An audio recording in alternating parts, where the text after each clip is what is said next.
सोमवती अमावस्या का महत्व क्या है? सोमवती अमावस्या का लाभ क्या है? हम शंकर की कैसे आराधना कर सकते हैं?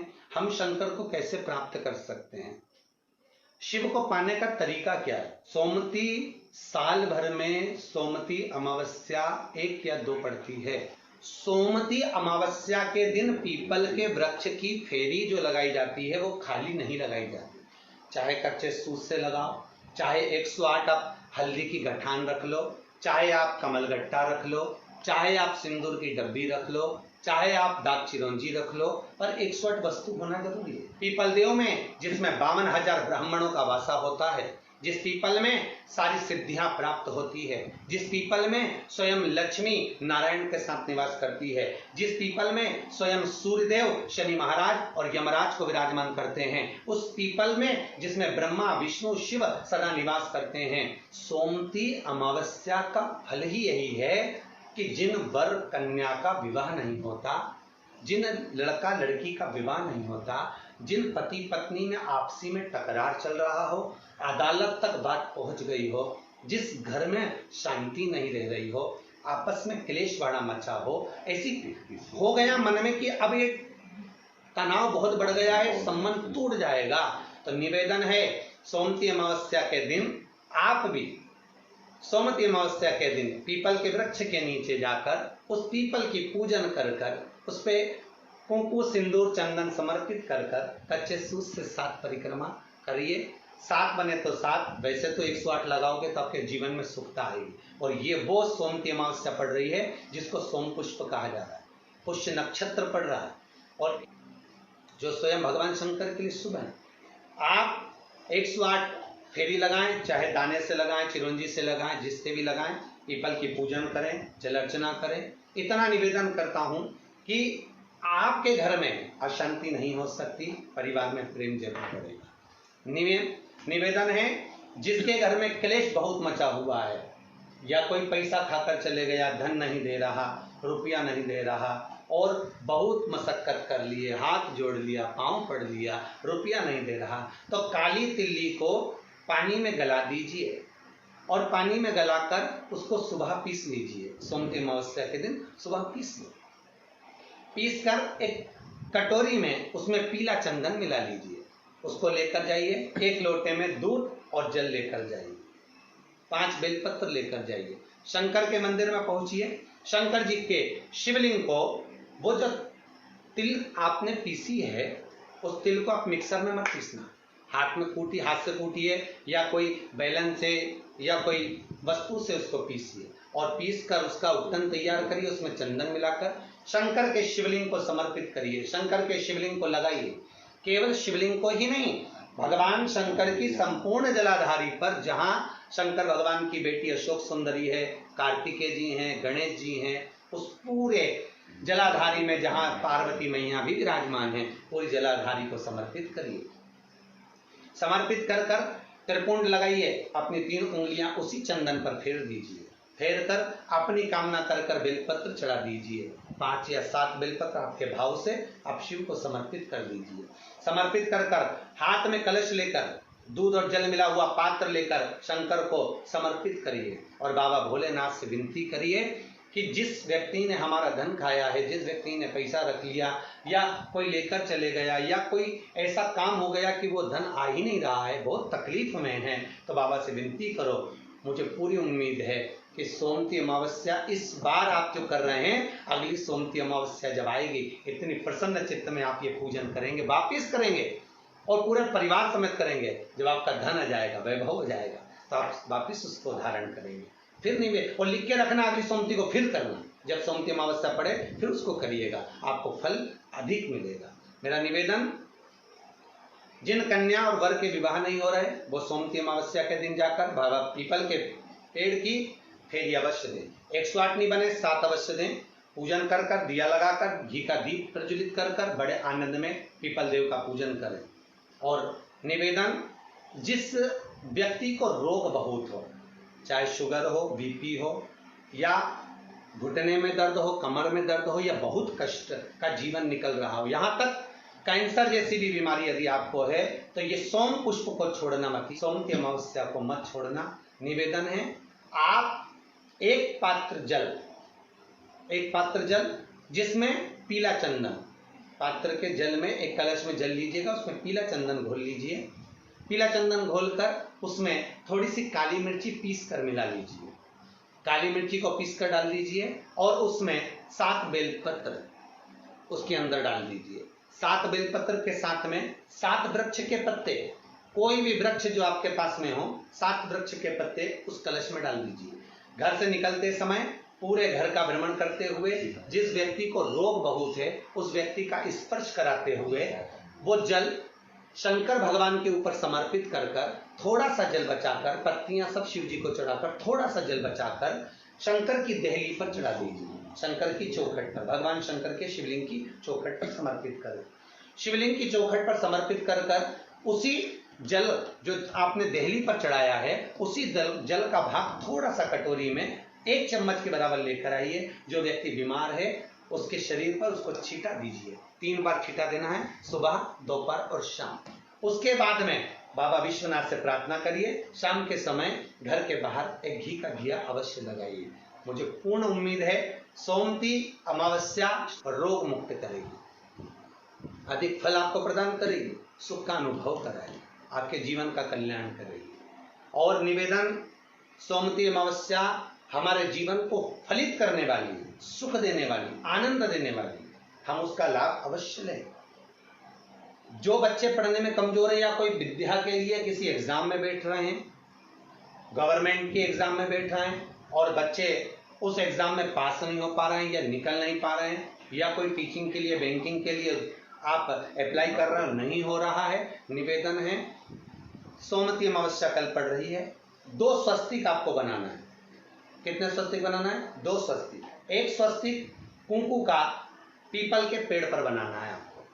पीपल के पेड़ पर बनाने के बाद में जमीन पर, भूमि पर एक घी का दिया लगाना है। दूसरा स्वस्तिक शंकर के मंदिर की चौखट पर आपको बनाना है, किसी भी एक साइड में, चाहे राइट में बना लें चाहे लेफ्ट में बना लें। शंकर के मंदिर पर जो स्वस्तिक बनाओगे वो पहले पीपल के वृक्ष के बनाना है। पीपल के वृक्ष के बनाने के बाद में शंकर के मंदिर में शाम के समय आप जाकर स्वस्तिक बना सकते हैं। दोपहर से लेकर शाम तक कभी भी स्वस्तिक बनाएं और एक घी का दिया वहां रखा है। बस इतना याद रखना, पीपल के पेड़ के नीचे जो स्वस्तिक बनाओगे वहां जो घी का दिया लगेगा उसमें गोल बत्ती लगेगी, फूल बत्ती लगेगी। शिव मंदिर की चौखट पर जो दिया लगाओगे उसमें 2 बत्ती लगेगी, लंबी वाली, लंबी बत्ती 2 लगेगी घी की। वो बत्ती आपको शंकर के मंदिर पे दिया कहाँ रखना है? जहां स्वस्तिक बनाओगे उसी के ऊपर 2 बत्ती का दिया लगाओगे। उस समय पर दिए का जो बत्ती है उसका मुख अपनी ओर होना चाहिए और भगवान शंकर की चौखट पर प्रणाम कर कर, निवेदन कर कर, नमन कर कर आप आइए। आपके जीवन में सफलता प्राप्त होगी। आप जिस चीज की कोचिंग कर रहे हो, जिस चीज में उतरना चाहते हो, आपको वह फल प्राप्त होगा। कितने भाग्यशाली। खूब भजन करो, खूब स्मरण करो।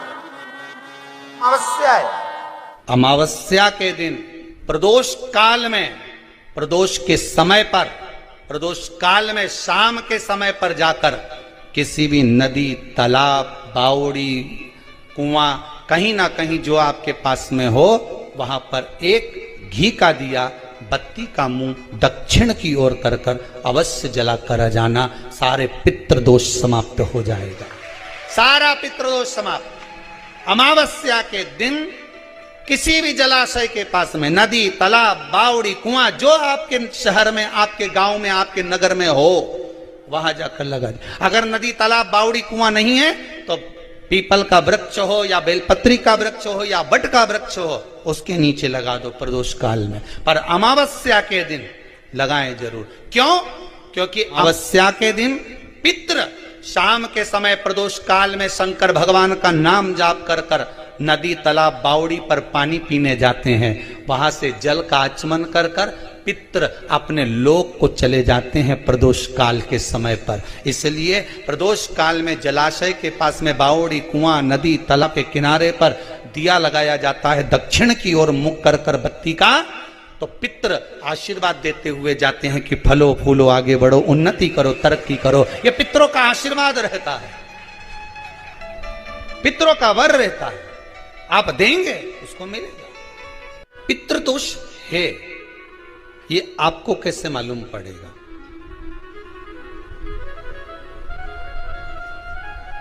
पितृ भूखे हैं, इसका तो वर्णन हमने पहले कर दिया कि रात्रि को जब आप सोने के बाद में 1-1.5 घंटे बाद अगर आपकी नींद खुल जाए, 1 घंटा 1.5 घंटा आप सो लिए, उसके बाद जो नींद खुली तो 1-1.5 घंटे तक अगर आपको नींद नहीं आ रही है, रात्रि को सोने के बाद में 1 घंटे बाद जब उठे तो आपको प्यास लग गई,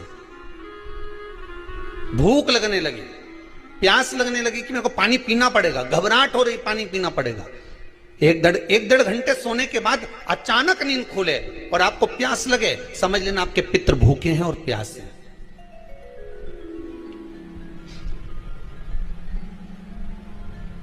वो भूखे और प्यासे हैं, उनको जल की जरूरत है।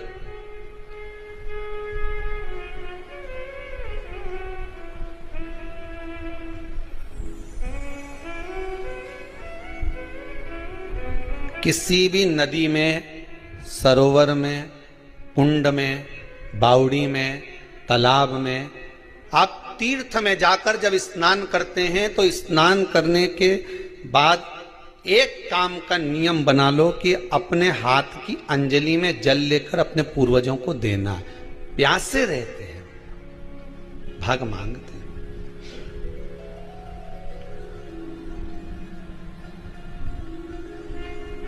भाग प्राप्त करना। 3 वृक्ष पितरों के तुल्य हैं। पहला पीपल, दूसरा बट वृक्ष, तीसरा बेलपत्र का वृक्ष। ये पितरों के तुल्य हैं। अगर आपको रात्रि में नींद नहीं आ रही है, ऐसा लगता है कि रात्रि को 1 घंटा 1.5 घंटा सोने के बाद कुछ गलत गलत विचार आने लगते हैं, नींद सुबह 3 बजे तक 4 बजे तक नहीं आती, 4 बजे के बाद फिर नींद आती है, तो एक प्रैक्टिकल जरूर कर देखना। एक प्रैक्टिकल करने में क्या जाता है? प्रयास करने में क्या कुछ जाता है क्या? प्रैक्टिकल कर देखना कि कहीं सीवर वाला महाराज झूठ तो नहीं बोल रहा, तो प्रैक्टिकल करने में कुछ नहीं जाए। 1 लोटा पानी लो, उसमें थोड़ा सा कच्चा दूध डाल लीजिए, बेलपत्री का पेड़ या पीपल का पेड़ या बट का पेड़, इन पेड़ के नीचे ले जाकर उस दूध को दोपहर में सुबह 10 बजे से लेकर 12 बजे के बीच में ले जाकर चढ़ा दीजिए। रात्रि को फिर ना आपको प्यास लगेगी, ना भूख लगेगी, नींद एक बार लगी तो सुबह ही खुलेगी। प्रैक्टिकल करने में क्या जाता है? पानी डालने में तुम्हारा कुछ जाएगा? अरे बोलो तो सरी, हमें 10 रुपया का दूध जरूर उसमें, और तुम इतनी चतुर हो, इतना सारा दूध थोड़ी डालोगी, तो 2 चिल्ला डालोगे। कहाँ तुम इतना डालने वाली हो? है?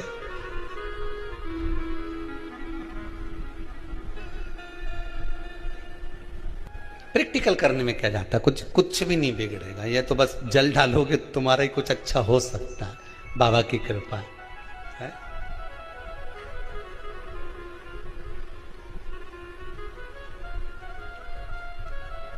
3 वृक्ष पितरों के तुल्य हैं। पहला जम के बोलिए पीपल, दूसरा बट वृक्ष, तीसरा बेलपत्री का वृक्ष। 3 पीपल के वृक्ष में 52,000 ब्राह्मण एक साथ निवास करते हैं, इसलिए पितृतुल्य है। बट वृक्ष ब्रह्मा जी के मस्तक से बना, इसलिए पितृतुल्य है। और बेलपत्री का वृक्ष माता पार्वती जी के अश्रु से बना। जब आंसू गिरे थे माता जगत जननी जगदम्बा पार्वती के, उस समय पर पितृलोक में हलचल उत्पन्न हो गई थी। हमारी नातिन की आंख में आंसू कैसे आ गए? मैनावती की पुत्री है।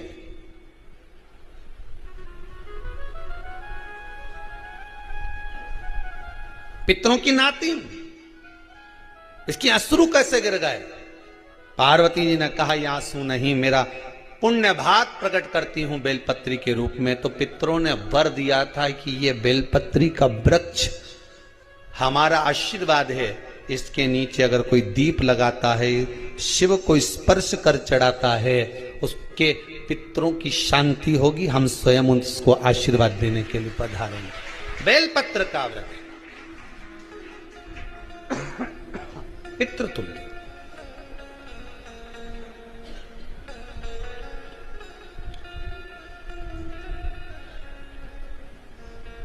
तो रात्रि को अगर भूख लग रही है, प्यास लग रही है तो पितृदोष। दूसरा पितृदोष का लक्षण बताया, घर में कोई शुभ कार्य ना हो, वंश की वृद्धि ना हो, 1 रुपये कमाओ 1.25 रुपये खर्च हो रहे हैं, पैसा 10 जगह से कमाई आ रही है पर घर में टिक नहीं पा रही है, आया गया, पितृदोष। जरा सी कटोरी पड़ी है उसके पीछे विवाद चालू हो जाए, पानी ढुल गया उसके पीछे विवाद हो जाए, या छोटी छोटी बात में घर में क्लेश मचा हुआ है, पितृदोष है। समझ लो हमारे पूर्वज हमसे खुश नहीं है, प्रसन्न नहीं। मौका लग जाए, सारी दुनिया के लोग तुमसे कह रहे हैं तेरे घर में पितृदोष है, 1 रुपये कमाते हो 1.25 रुपये खर्च होता है, मानसिक टेंशन बना रहता है। घर में एक व्यक्ति बीमार है, ठीक हुआ, दूसरा बीमार पड़ गया, दूसरा ठीक हुआ, तीसरा बीमार पड़ गया, तीसरा ठीक हुआ, चौथा बीमार पड़ गया। मतलब कहीं ना कहीं पितृ का भाव, पितृदोष का वर्णन। किसी ने कहा तुमसे कि तेरे यहाँ पितृदोष है, तूने ब्राह्मण को भोजन करा दिया, पिंडदान करा दिया, तर्पण करा दिया, तिलांजलि करा दी, गया जी का श्राद्ध कर दिया, हरिद्वार चली गई वहां पिंडदान करवा दिया, ब्राह्मण भोज करवा दिया, तिथि पर भोजन करवा दिया, सब कुछ करवा के देते। अब एक काम और करके दे, एक काम और करके देख लो। जब तुम घर में भगवान शंकर की आरती, तुम्हारे घर में शंकर जी का शिवलिंग है, भले काय का भी हो, छोटा सा, भले सियोर का कंकर शंकर हो, नर्मदा का कंकर हो, चाहे शंकर पारद के हो, पीतल के हो, स्टील के हो, लकड़ी के हो, जिसके भी हो, लोहे के हो, पाषाण के हो, जिसके भी हो, शंकर का शिवलिंग अगर हमारे घर में है और आप रोज प्रतिदिन भगवान की आरती करते हो, प्रतिदिन, और आपको लग रहा है कि मेरे यहाँ तकलीफ चल रही है, ये ठीक ही नहीं हो रही, लगभग 1.5 महीना आप कम से कम 45 दिन, 1.5 महीने के करीब में ऐसा प्रयास करना कि भगवान की आरती, शंकर भगवान के शिवलिंग की आरती करने के बाद उस दिए को भगवान के सामने मत रखो, उस दिए को उठाकर जहां तुम पानी का मटका रखते हो, हंडा रखते हो, जिससे तुम पानी पीते हो, तुम्हारे रसोई घर में जो पानी का मटका, हंडा, बाल्टी, आरओ का पानी जिस मटके में गिरता है, हंडे में गिरता है, जिसको हमारे यहाँ पितरों का स्थान कहते हैं, उस स्थान पर, उस मटके के पास में, उस हंडे के पास में, उस बाल्टी के पास में, जहां रसोई घर में पानी रखते हो, उस रसोई घर में पानी जहां रखते हो, उसके पास में उस दिए को भगवान के सामने नहीं रखना। आरती उतारने के बाद उस दिए को ले जाके सीधे परिंडे के पास में, उस हंडे के पास में, मटके के पास में उसको रखो। केवल 1.5 महीना कर कर देखना। 1.5 महीने के बाद तुम्हें मालूम पड़ेगा कि हम वापिस उन्नति की सीढ़ी पर चढ़ना प्रारंभ करती हैं, हमें फल मिलना चाहिए। अब तुम्हें ना कहीं जाना है, ना कहीं आना है, ना कोई खर्चा है। खर्चा है क्या?